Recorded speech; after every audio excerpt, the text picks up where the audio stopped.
Hi friends, வணக்கம்.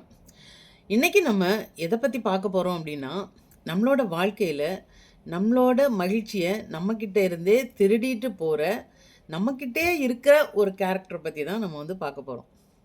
ரொம்ப ஆவலாக இருக்காது என்னன்னு தெரிஞ்சுக்கிறதுக்கு. அதுதான் கம்பேரிசன். மற்றவங்கள பார்த்து மற்றவங்களோட நம்மளை வந்து கம்பேர் பண்ணுறது, மற்றவங்களோட ஒப்பிடுறது. அது ரொம்ப மோசமான ஒரு கேரக்டர். ஏன் நம்மளால அவங்கள மாதிரியெல்லாம் செய்ய முடியல? அவங்கள மாதிரி நம்ம ஏன் சந்தோஷமா இருக்க முடியல? இப்படி நம்ம ஒவ்வொருத்தரையும் நம்ம கம்பேர் பண்ணி நம்மளோட லைஃப்ப நம்மளே வந்து கெடுத்துக்கிறோம். இத ஒப்பிடுதல் என்னும் சிறைச்சாலை அப்படின்னு சொல்றோம்.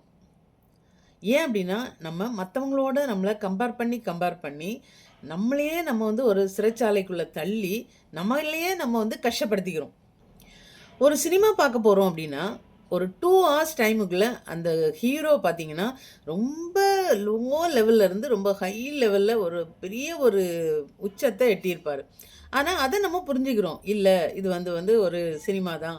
இது வந்து நம்ம நம்பக்கூடாது அப்படின்னு அது வந்து நமக்கு தெரியுது. ஆனா, இந்த ஸ்மார்ட் ஃபோன்ல மத்தவங்க போடுற ரீல்ஸ பார்த்து அது நம்ம உண்மைன்னு நம்பி, நாமே கஷ்டப்படுத்திக்கிறோம்.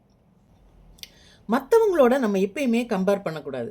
ஏன்னா, ஒவ்வொருத்தருக்கும் ஒரு தனித்துவம் இருக்கும். இந்த உலகத்துல இருக்கவங்க எல்லாருமே ஒரு தனித்தன்மையோட தான் படைக்கப்பட்டிருக்காங்க. ஒண்ணொண்ணும் ஒவ்வொரு மாதிரி தான் இருக்கும். ஒருத்தர மாதிரி இன்னொருத்தர் நம்ம இருக்கவே மாட்டோம். அதனால நம்மளோட தனித்துவத்த எப்பயுமே நம்ம வந்து பாதுகாத்து, அதுல நம்ம வளர்ச்சி அடைய ட்ரை பண்ணணுமே ஒழிய, மத்தவங்களோட கம்பேர் பண்ணி நம்மளோட தனித்துவத்த நம்ம இழந்துறக்கூடாது. ரோஜா எவ்ளோ அழகு, தாமரை எவ்ளோ அழகு. உங்களுக்கே தெரியும். 2மே வெவ்வேறு விதத்தில வந்து அது அழகா இருந்தாலும், நம்ம ஒண்ண கம்பேர் பண்ணி, இத விட இது பெருசு, அத விட இது சிறுசு நம்ம சொல்ல முடியாது. 2மே அழகான பூக்கள். அதே மாதிரி மாமரத்தில பலாப்பழம் காய்க்காது, பலா மரத்தில மாம்பழம் காய்க்காது. ஆனா, 2 பழங்களும் எவ்வளவு அருமையான சுவையை கொண்டதுன்றது உங்களுக்கு தெரியும். சுவை மிகுந்த கனிகள், அழகான கனிகள், தனித்தனியாக சிறந்த குணங்கள் கொண்ட கனிகள். ஒண்ணையும் நம்ம வந்து கம்பேர் பண்ணவே முடியாது. அப்படிதான் நம்மளோட வாழ்க்கைய நம்ம எடுத்துட்டு போணும். மத்தவங்களோட கம்பேரே பண்ணக்கூடாது. அது ஒரு நல்ல விஷயம் இல்ல. அதனால எப்பயுமே நம்ம தனித்துவத்த நம்ம வந்து இழந்து விடாம, அதுல நம்மால என்ன பண்ண முடியும்னு சொல்லி நம்ம வந்து பார்த்துட்டு போணும். நமக்கு நாமே தான் போட்டியாளர்கள். வாழ்க்கைன்றது வந்து ஒரு 100 மீட்டர் ஓட்டப்பந்தயம் கிடையாது. இது ஒரு மாரத்தான். ஒரே லைன்ல போய் அப்படியே வின் பண்றதெல்லாம் இல்ல. அவங்கவங்களுக்கான வழிய நம்ம வந்து கடைப்பிடிச்சு, நம்மளோட வாழ்க்கையில நம்ம வந்து வெற்றி அடையலாம். இந்த மாரத்தான் ஓட்டத்துல ஒவ்வொருத்தருக்கும் தனித்தனி கால அட்டவணை. சரியா? ஒவ்வொருத்தருக்கும் தனித்தனி ட்ராக், தனித்தனி விஷயங்கள்.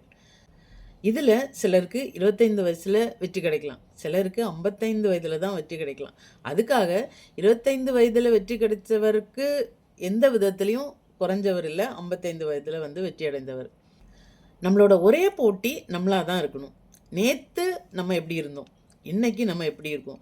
நேற்றை விட நம்ம கொஞ்சம் முன்னேறி இருக்கிறோமா? அதுதான் சந்தோஷம். அதுதான் உண்மையான கம்பேரிசன்.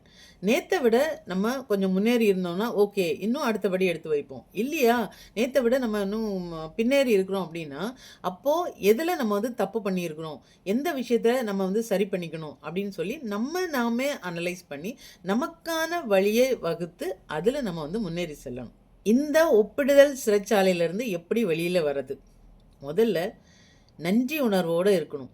நம்மக்கிட்ட இல்லாத விஷயங்களுக்காக நம்ம நினச்சி கவலைப்பட்டு, ஏங்கி, கஷ்டப்பட்டு நம்மளோட மகிழ்ச்சிய தொலைச்சிட்டு இருக்கிறத விட, நம்மக்கிட்ட என்னென்னலாம் இருக்கோ, அத வச்சு நம்ம வந்து சந்தோஷப்பட்டுக்கணும்.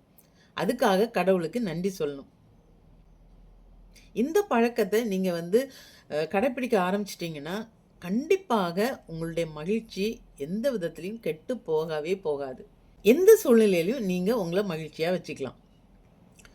ஒருவேள நீங்க வந்து சோஷியல் மீடியாவ பார்த்து, இல்ல ஏதோ ஒரு விதத்தில மத்தவங்கள கம்பேர் பண்ணி உங்களோட மகிழ்ச்சிய தொலைச்சிட்டு, அந்த சிறைச்சாலைக்குள்ள நீங்க போயிட்டீங்க அப்டின்னா, உங்களுக்கே தெரியும்ல, இந்த விஷயத்தினால தான் நம்ம வந்து வருத்தப்படுறோம். இந்த விஷயத்த நம்ம மத்தவங்களோட கம்பேர் பண்ணதுனால தான் நமக்கு வந்து இந்த சந்தோஷக்கேடு வந்திருக்கு.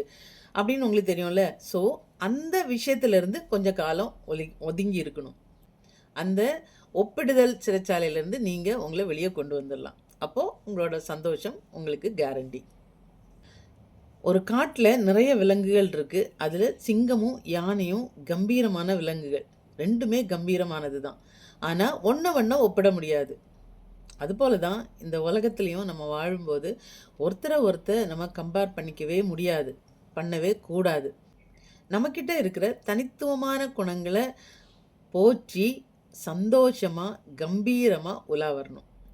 அப்படி வந்தோன்னா, ஆட்டோமேட்டிக்கா நமக்கான வேலை வரும்போது, நம்மளோட வெற்றி நம்ம கையில வந்து கிடைக்கும். அப்போ நம்ம அத சந்தோஷமா அனுபவிக்கிறதுக்கு நம்ம வந்து தயாரா இருப்போம். நேற்றை விட இன்றைக்கு நான் வளரணும். அதுக்கான விஷயங்கள் என்னென்ன? எது எது என்னிடத்துல குறைபட்டிருக்கு? அப்படின்னு நம்மள நாமே செல்ஃப் அனாலிசிஸ் பண்ணி, நமக்கு ஏற்ற விஷயங்கள தேர்ந்தெடுத்து வாழ்க்கையில முன்னேற முயற்சி செய்யணும். செய்யலாமா?